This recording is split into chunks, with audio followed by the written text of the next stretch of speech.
Hello बच्चों, how are you? So today again I am here Dinesh Chaurasia with my YouTube channel Dinesh for Maths।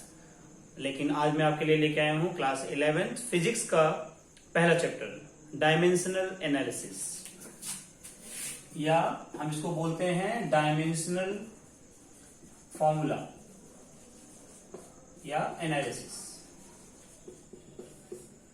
ध्यान से देखिए, class 11th physics का बहुत ही interesting chapter है और ये आपको पूरी फिजिक्स में काम आएगा 11, 12 या आगे के लिए, ठीक है।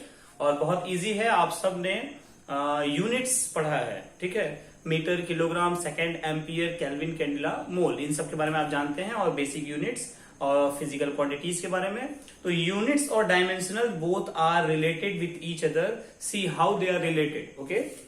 सो आप हमेशा याद रखिए कि डायमेंशनल फॉर्मूला में हम मास को m से,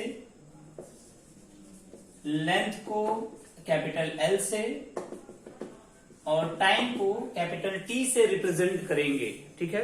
ये तीन चीजें आप याद कर सकते हैं। कुछ और भी चीजें मैं बताऊंगा आपको, करंट और टेम्परेचर, तो वो बाद में आएगा। पहले जो सबसे बेसिक है, मास के लिए m, लेंथ के लिए L और टाइम के लिए T। जरा ध्यान से देखिए कि किस तरह से हम लोग किसी भी फॉर्मूला का, कोई भी फिजिक्स का फॉर्मूला है या कोई भी फॉर्मूला है आपके सामने, तो आप उसका कैसे डायमेंशनल फॉर्मूला निकाल सकते हैं। वेरी इजी वे, और आप सबके लिए बहुत ही इजी है ये। लेट अस सी, फर्स्ट एग्जांपल हम लेते हैं वेलोसिटी, ठीक है। मैंने आपको पहले बताया कि मास के लिए m, लेंथ के लिए L और टाइम के लिए T लेते हैं। तो आपको अगर किसी फिजिक्स के फॉर्मूले का पता है तो डायमेंशनल फॉर्मूला निकालना बहुत ही इजी है।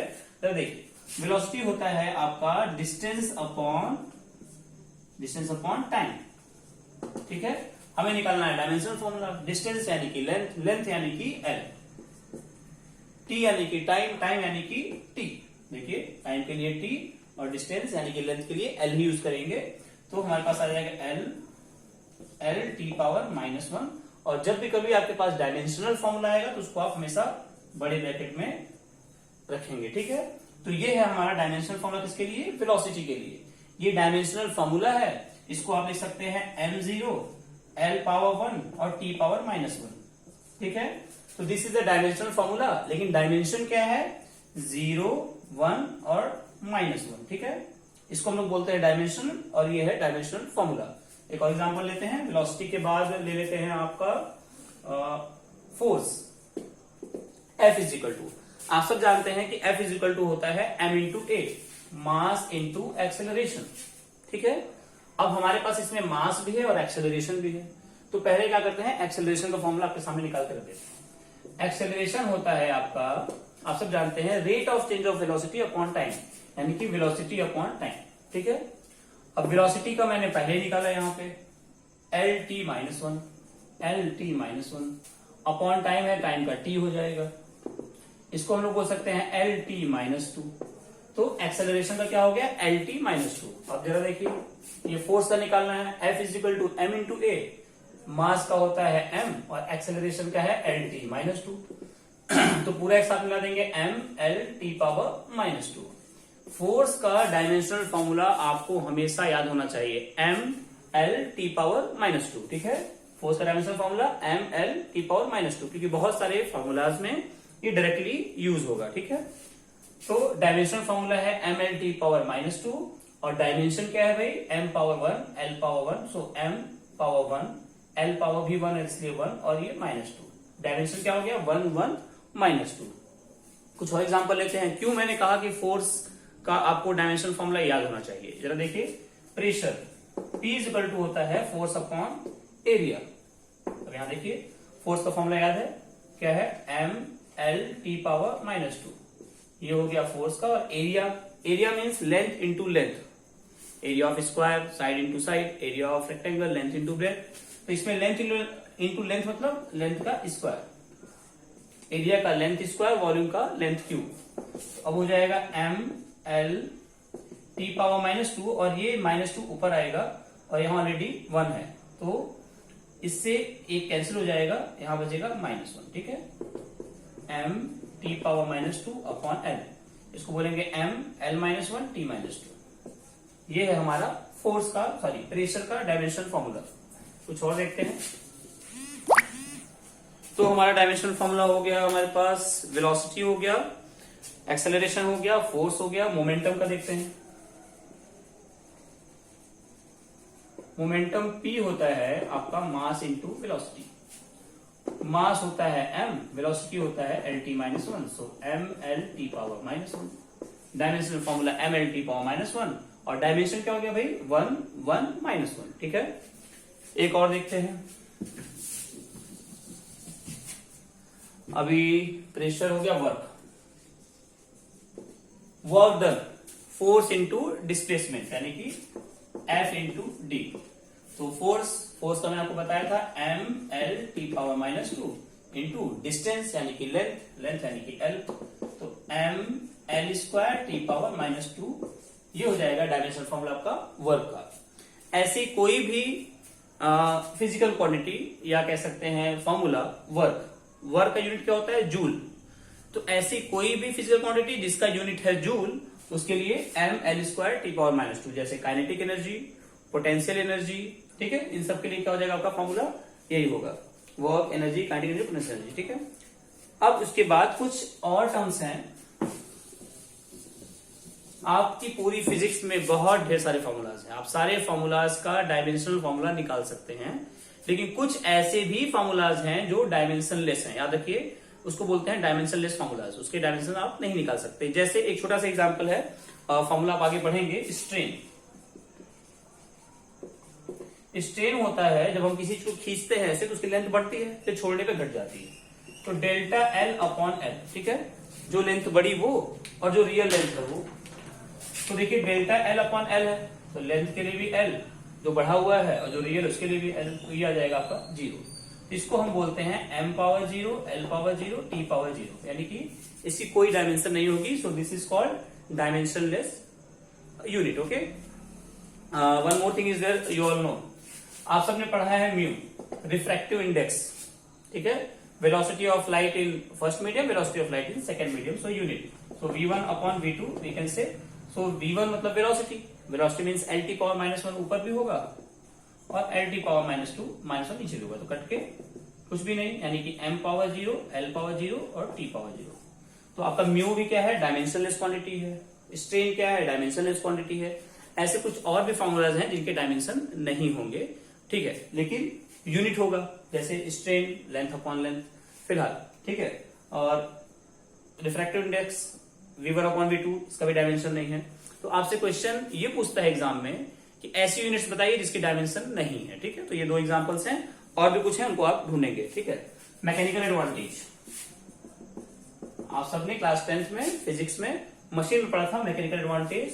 तो ये होता है load upon effort. Load means क्या है, फोर्स है, एफर्ट क्या है, वो भी फोर्स है, ठीक है।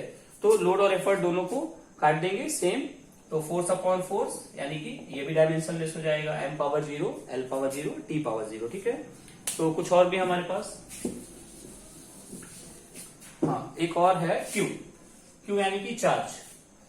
चार्ज का आप सब जानते हैं फॉर्मूला होता है I इंटू टी, या I इज इक्वल टू होता है Q अपॉन टी, ठीक है। Rate of flow of current is called charge. तो I is equal to Q upon T या Q is equal to I into T. तो I के लिए हम लोग करंट, एम्पियर के लिए A यूज करते हैं और टाइम के लिए T, तो AT। Okay, this is for Q। Formula है potential difference, PV। Potential difference है W अपॉन Q, ठीक है। और W क्या है भाई, W है F into D upon Q। फिर से वही force m l t power minus to, और ये d है यानी कि l, और q के लिए हमने अभी भी निकाला a t।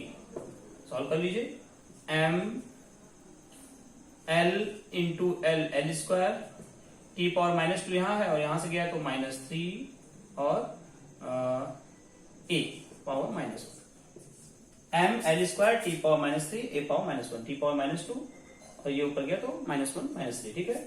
तो इस तरह से हम लोग डायमेंशनल फॉर्मूला निकाल सकते हैं। एक बहुत इंपॉर्टेंट है, तो इसको भी देख लेते हैं। Gravitational constant capital G, formula है F is equal to G m1 m2 upon r square. ठीक है, निकालिए।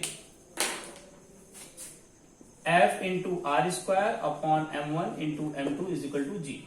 F का ml t power -2, r square है तो l स्क्वायर, m1 है तो m1 यानी m square is equal to G. तो जी का डायमेंशन फॉर्मूला क्या आएगा, m पावर -1, 2 यहां, एक यहां कट जाएगा -1, l t power l cube t power -2। This is the dimensional formula of gravitational constant and the dimension is -1, 3 and -2। ठीक है, आई होप आप सबके पास डाउट नहीं है अभी, और अभी आप क्लास 11th में हैं तो आपको एक रफ कॉपी लेके और पेन लेके ही बैठना चाहिए, जिससे कि आप लगातार इसको नोट करते जाएं।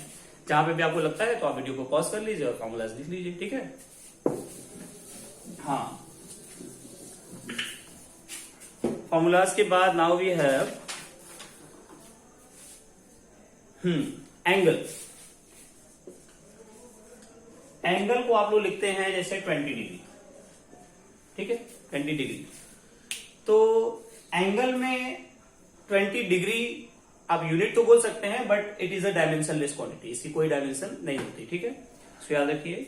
ऐसे ही एंगल और सॉलिड एंगल भी, इन सबकी कोई यूनिट नहीं है। ऐसा कोई भी फिजिकल क्वांटिटी हो सकता है जिसमें यूनिट हो लेकिन डायमेंशन ना हो। ठीक है, यूनिट है लेकिन डायमेंशन नहीं है। लेकिन याद रखिए कि ऐसी कोई भी फिजिकल क्वांटिटी नहीं होती कि जिसमें डायमेंशन हो लेकिन यूनिट ना हो। रिमेंबर मी, डायमेंशन हो यूनिट ना हो ऐसा नहीं हो सकता, यूनिट है डायमेंशन ना हो ऐसा हो सकता है। ठीक है, यूनिट है एंगल लेकिन डायमेंशन नहीं है इसका। So now we have one very important thing, principle of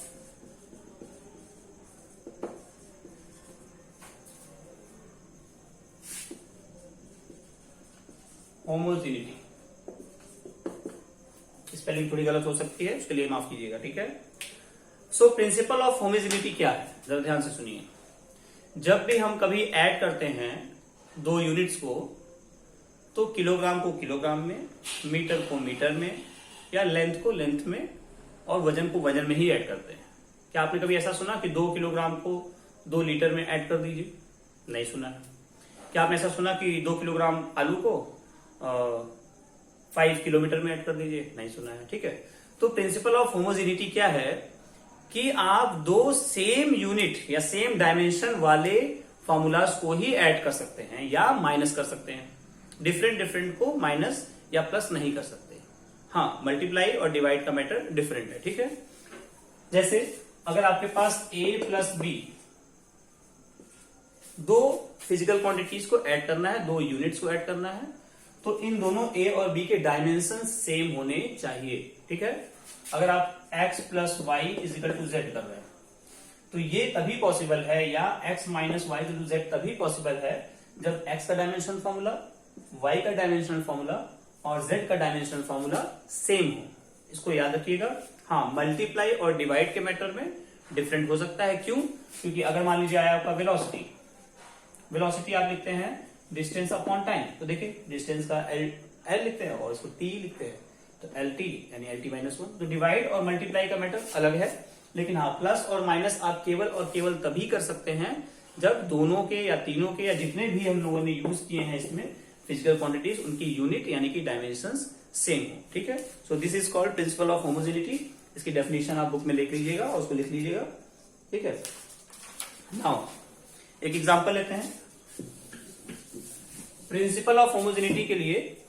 example है, जैसे एग्जांपल हमारे पास v is equal to a plus B T. बहुत ध्यान से देख लीजिए, केवल एक क्वेश्चन है, इसको नोट कर लीजिए। क्वेश्चन सॉल्व में आपके बुक के पास बुक में होंगे, तो please note it down from the books और ये क्वेश्चन समझ लीजिए। अब v हमारे पास है वेलोसिटी, ठीक है, और t है हमारे पास टाइम। और क्वेश्चन ये है कि tell us the dimension formula of a and b। a और b का आपको डायमेंशन फॉर्मूला या डायमेंशन बताना है। ठीक, ध्यान से देखिए।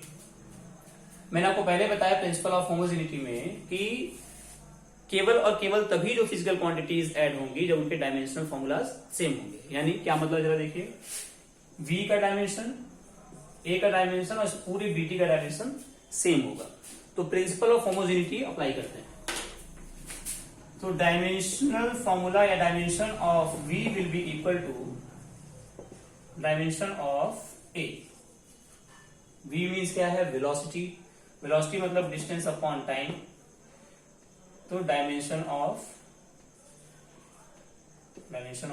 a, distance means l, a t, यानी कि l t power -1 is the dimension of